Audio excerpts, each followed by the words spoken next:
day 2 with the new Stumpjumper 15. If you didn't catch video number 1, this is the Stumpjumper Expert, and I got a demo from Fanatik bikes provided to the channel. They have a really good selection of bikes, have great service and insight. You can visit their store in Bellingham, or you can visit their website online. They have tons of stuff in stock and have a chat tool to help you get sorted. Yeah, thoughts climbing this thing day 2. Once again, just super pedal efficient feeling in and out of the saddle. I think that 145 rear suspension just makes it a little bit easier to manage maybe than the 150, but this bike for sure just feels way less sloshy than the last Stumpjumper while climbing. That bike had some anti-squat for sure, but this one just feels like maybe more mid-stroke support, and it might come to the Genie. It doesn't look like the frame kinematics are too complex. It looks like very similar to the last Stumpy. The C-tube angle feels great, feels fine. I'm riding this bike with the saddle all the way forward on the rails.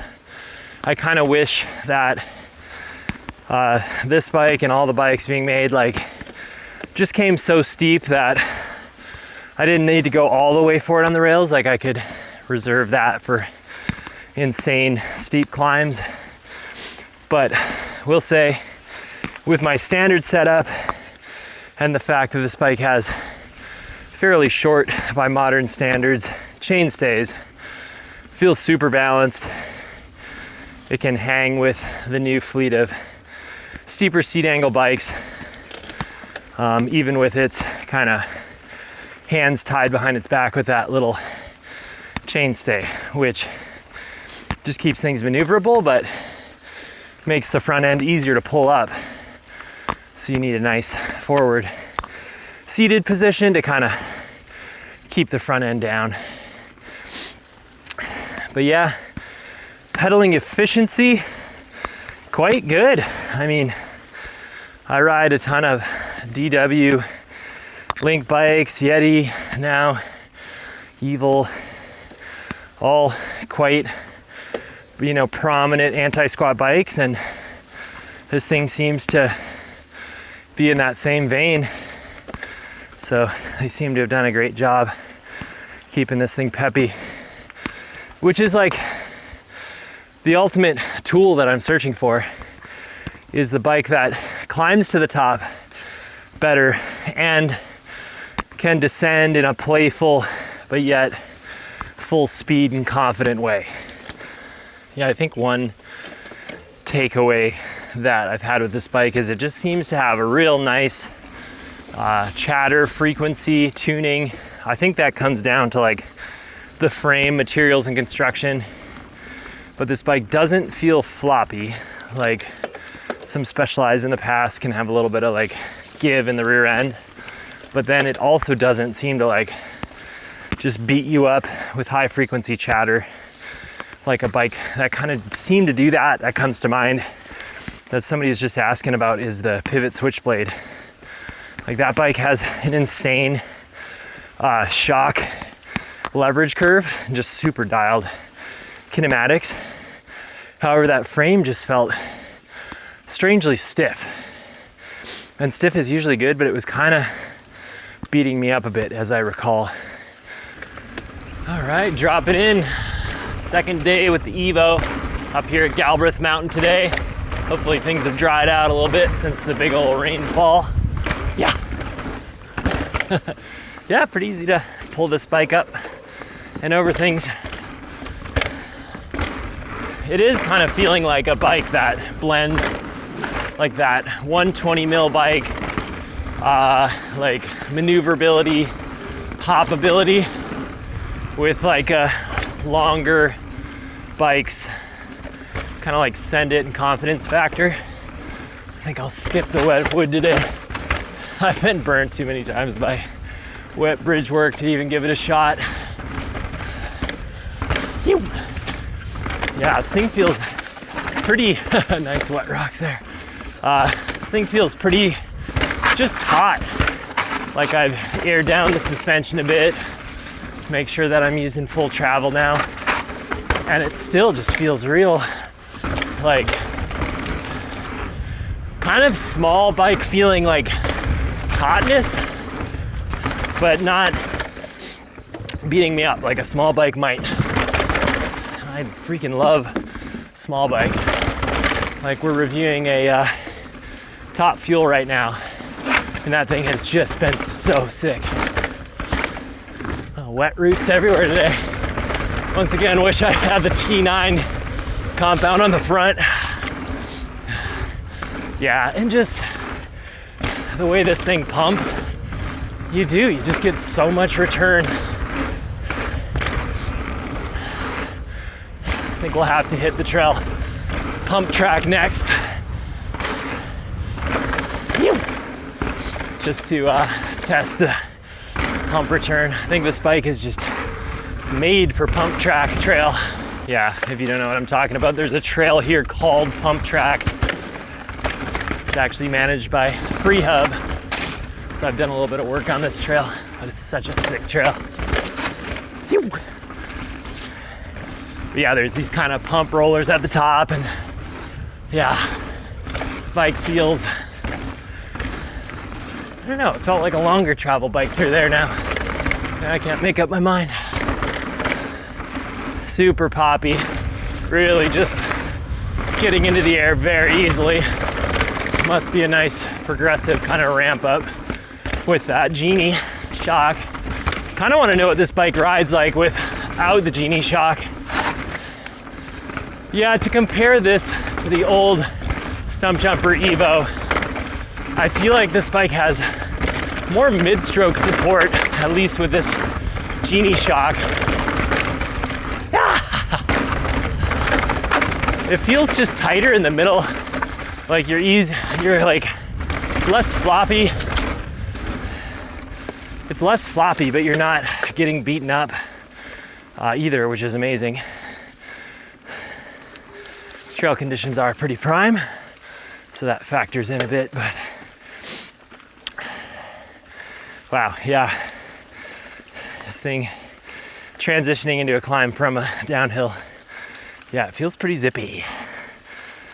Yeah, one kind of disappointing thing about this experience is I'm just like left wondering from what I'm feeling is this fancy proprietary Genie shock and what is legitimately like the frame construction and kinematics of the bike.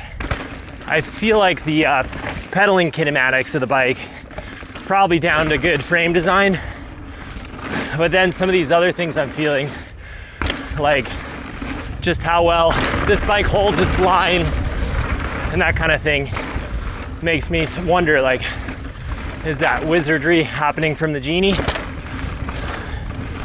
And I just kind of hate depending on like a proprietary shock to oh wow, they fixed that part of the trail really nicely.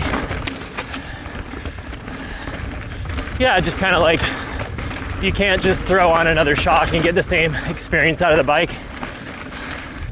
But it's hard saying. Maybe it's due to the frame construction, and less of what I'm feeling is the Genie. But at this point, if I ordered one of these bikes, I'd probably want to make sure it had the Genie, and then you can play with swapping it out. Wow, that mid-October sun has still got some heat to it. Yeah, one thing I've been thinking after being on this bike for a little bit longer is like the box suspension is feeling quite good. It's quite a bit quieter damping fluid on the new 36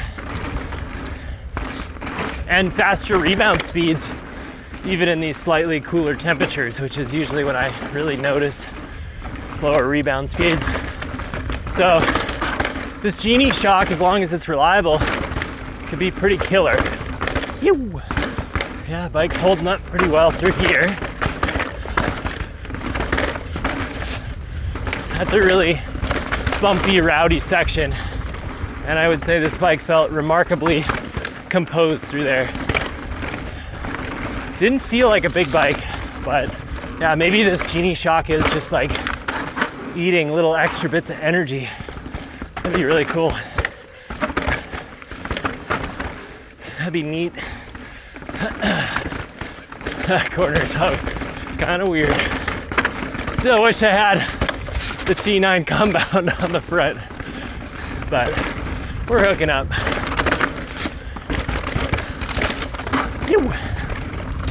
Yeah, this trail's loose and bumpy and muddy. Bike is feeling very good. Oh yeah, the way this bike jumps into the air is so killer. Puddle season. Time to start draining. So, final thoughts on this new Stumpy. Yeehaw! I think if I were to order one, I'd definitely order one with the Genie shock. Just because I don't know how much of what I'm feeling is the Genie shock and how much isn't. And then you can always just have a backup other shock if your Genie blows up on you or that kind of thing. I do feel like these bronze level Mavens aren't quite as good as the silver ones I was feeling. So it might be worth upgrading to the silver Mavens. But yeah, this bike is just a freaking incredible do-it-all bike. I would love to have one of these bikes. Just feels real nimble for how hard it drives. Gets to the top of the mountain super easily. And then feels very good like being opened up on the way down. And I can't even imagine how much harder I could be riding with like the exact tire, combo that I would want. Can't even imagine. Wet roots and things everywhere.